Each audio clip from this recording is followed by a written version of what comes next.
अरे बहू रानी तो सारा सारा दिन कमरे में बंद रहती है, कोई काम भी नहीं। मैं तो बोर हो जाती हूँ, क्या करूँ। तभी मीना की सहेली रीना उससे मिलने आती है। अरे मेरे घर का भी यही हाल है। बेटा ऑफिस और बहू कमरे में बंद, समय काटे नहीं कटता। लेकिन अब सच मानो तो वक्त ही नहीं है कि वक्त से रोटी भी खा लूं। अरे बहन, मुझे भी बता दे कौन सा जादू चलाया है। मैं भी अब जिंदगी के बचे कुचे दिन आराम से काट लूं। दीवारें देख देख कर तो बोर हो गई हूँ मैं। रीना मीना को एक स्मार्टफोन देती है। ये ले, ये है वो छड़ी जो जादू करती है। इसमें मैंने तेरा फेसबुक अकाउंट भी बनाया है, एंजल प्रिया के नाम से। बस अब यहाँ दोस्त बना और सबसे बातें कर।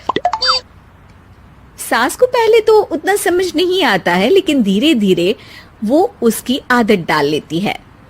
माँ जी जल्दी से खाना खा लीजिए, मुझे थोड़ा काम है। अरे तू जा, मैं खा लूंगी, अभी वक्त नहीं है। और सासू माँ मोबाइल में मुंह गड़ाए जवाब दे देती है। बहू समझ ही नहीं पाती और वहां से कमरे में चली जाती है। अचानक सास को किसी प्यारी पिंकी की फ्रेंड रिक्वेस्ट आती है। अरे वाह, ये तो कोई प्यारी सी लड़की लगती है, बात करती हूँ।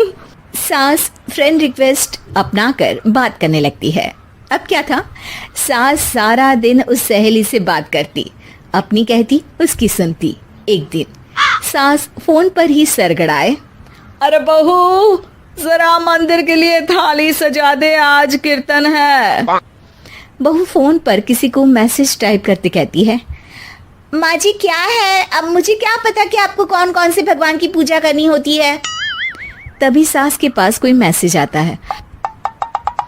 अच्छा अच्छा ठीक है, रहने दे, मैं ही कर लूंगी। अब मैंने मना थोड़ी ना किया है, कर देती हूँ मैं। अब मैंने भी बोला ना कि थोड़ी देर में बात करती हूँ, तो मैं ही कर लेती हूँ, तू जा अपने कमरे में। बहू वहां से चली जाती है। सास मंदिर पहुंचती है और मंदिर की सीढ़ियों पर बैठकर सास फोन पर लिखती है, अरे मेरी बहू सारा दिन अपने कमरे में बैठी रहती है। वहां से रिप्लाई आता है, मैं आपकी बहू को तो जानती नहीं हूँ, लेकिन हाँ एक बात है, हो सकता है आपने उसे ताने दिए होंगे या फिर उसका दिल दुखाया होगा। ऐसा करने पर बहुओं का मन ससुराल से हट जाता है। याद रखिए, बहू और बेटी में फर्क होता है। सास घर जाती है और बहू से बड़े ही प्यार से बात करती है, उसके लिए खाना बनाती है, उसे गिफ्ट में साड़ी भी देती है। जिसके बाद अगले दिन, माँ जी चलिए आज मैं भी आपके साथ मंदिर चलती हूँ, आते वक्त भोले भैया के गोलगप्पे खाकर आएंगे। अरे हाँ बहू, ये तो अच्छा है, चलो। सास मन में सोचती है कि उसकी फेक बुक वाली दोस्त कितनी अच्छी है। उसके समझाने से उसे उसकी बहू वापस मिल गई। वो बहू को अपनी दोस्त के बारे में बताने का सोचती है, लेकिन फिर चुप हो जाती है। बहू फोन पर टाइप करती है, मेरी सास मुझे नौकरानी समझती है, एक गिलास पानी तक खुद नहीं लेती। मन तो करता है कि बोल दूं, मैं बहू हूँ, कोई नौकरानी नहीं।